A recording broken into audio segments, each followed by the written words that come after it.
from KYMA News 11. Catholic boys basketball gets a tough 3A playoff opener. Welcome back, everyone. The 4-seeded Shamrocks, under first-year head coach Luke Stuckey, had high 3A playoff aspirations going into Saturday night's second-round home contest against Northwest Christian, but their traditional rivals would give them all they could handle. We bring you our highlight rewind from Saturday at a packed and raucous Carroll Oden McElhaney gym, which we promised you was raucous. And there it is right there, yeah. Shamrocks trying to avoid the upset against the Crusaders, so we pick it up early first. They're down 3. Braden Moore setting up the offense. He's going to stop and pop from beyond the arc, tying the game at 3. And then YC back on the offensive. Moore once again, this time to Jared Marquez, who then sets up Moore for another long-distance moonshot. And the freshman delivers, scoring the Rock's first 8 points on the night. But the Crusaders would respond. Cole Muscari gets the turnover. He's going to flip the ball down court to Jack Hubbard, who comes through with the layup, putting the Rocks down 1. YC would answer, though. Enter Moore, penetrates the defense, kicks the ball out to Justin Erath, also showing he got range. Hitting his own 3 ball from the top of the key, YC back on top. More Shamrocks. Moore goes for another 3-pointer. He's going to hit iron, but Landon Urquillo says, I got you back. Getting the putback, Jack. YC's scoring momentum would continue. Moore fires a pass over to Daryl Coleman on the near side, and he drops a dime from 3-point land. The Rocks down a deuce, though.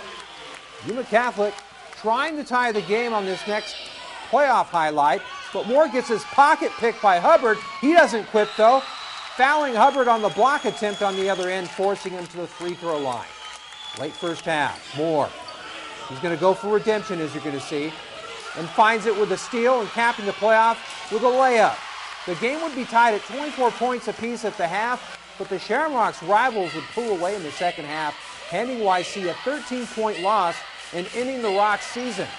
Despite the heartbreaking defeat, we at News 11 Sports congratulate YC on an outstanding season.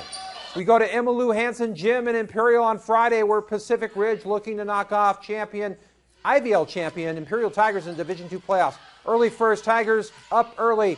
Georgia Gomez in the corner to Zayamara Cardona, who hits from the charity stripe. 7-0 Imperial. Pacific Ridge on the inbound. Freshman Melissa Akur hitting from the inside on the wing. Tigers by 5.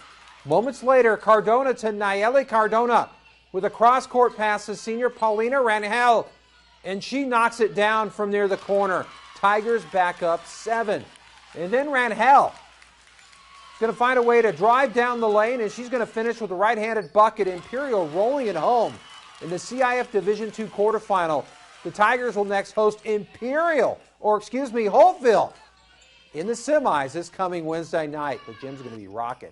To Walt Cammon Field on Saturday, where Arizona Western baseball starting pitcher Juan Gill of the Matadors looking to avoid the sweep against Central Arizona. Top of the third, scoreless tie. Franco gets the leadoff batter, Tyler Griggs, to swing and miss for one of Franco's 7 strikeouts. Next batter, Ryan Ball, unloads on this pitch for his team-leading 5th home run of the year, giving the Vaqueros an early 1-0 lead at home plate. Switching helmets for, what?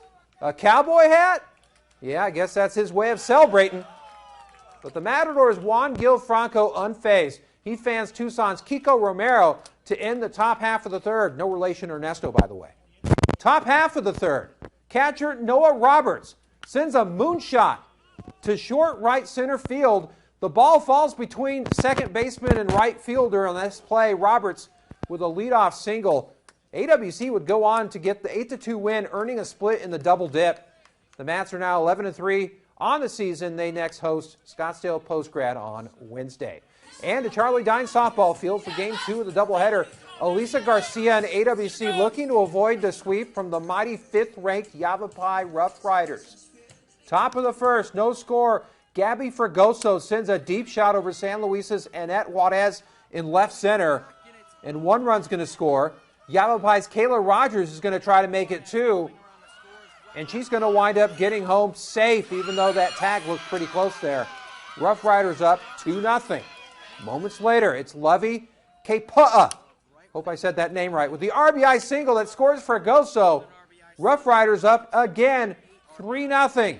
It would get worse. Bottom third, Lady Mats down 9-0. Cebola's Cristina Robles with a solid single to right, while Calexco's Lynette Niebla advances to second. Lady Mats trying to rally. Next batter, Kofa's Vivian Guevara is going to connect with a seeing eye single right here to center. But watch this develop. Watch Niebla. She's going to go for it, but she gets gunned down at home. Yikes. Yavapai, the 5th-ranked Rough Riders, too much for AWC, sweeping the doubleheader, 15-0 in Game 1 and 11-2 in Game 2. Yikes. All right, we're done with this all local round of sports. Adonis, back to you.